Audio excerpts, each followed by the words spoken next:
গোপন সূত্রে খবর পেয়ে এটিএম জালিয়াতি চক্রের এক পান্ডাকে গ্রেফতার করলো দক্ষিণ দিনাজপুরের পতিরাম থানার পুলিশ। পুলিশ জানিয়েছে ধৃতের নাম গোলাপ ইসলাম। মঙ্গলবার রাতে পতিরাম থানার গোপালবাটি অঞ্চলে ইন্দ্রা গ্রামের বাড়ি থেকে তাকে গ্রেফতার করা হয়।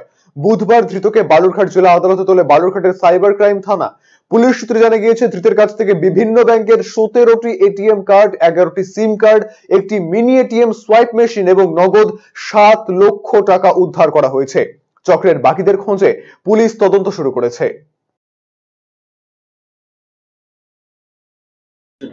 বিষয়টা হচ্ছে গতকালকে গোপন সূত্রে খবর পেয়ে আমাদের পতিরাম থানার একটা টিম অভিযুক্ত গোলাপ ইসলাম তার বাড়িতে রেড করে সেখান থেকে প্রায় 7 লক্ষ টাকা ক্যাশ, তার সাথে হচ্ছে 17টা এটিএম কার্ড আর একটা mini swipe machine, cash swiping machine, card swiping machine, তার সাথে হচ্ছে 11টা সিম কার্ড পাওয়া যায়।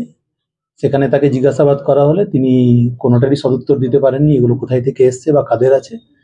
তো প্রাথমিকভাবে পুলিশের কমপ্লেনের বেসিসে, সুমোটো কমপ্লেনের বেসিসে একটা কেস রুজু হয়েছে 379/411 আইপিসি সেকশনে। এবার তার তদন্ত শুরু হয়েছে, বাকি জিনিসগুলো তদন্তের সাথে সাথে উঠে আসবে। এর পেছনে কি স্যার কোনো বড় কোনো চক্র আছে? সেটা তদন্তের পরেই বোঝা যাবে যে এটার পেছনে অন্য কোনো কিছু আছে কি।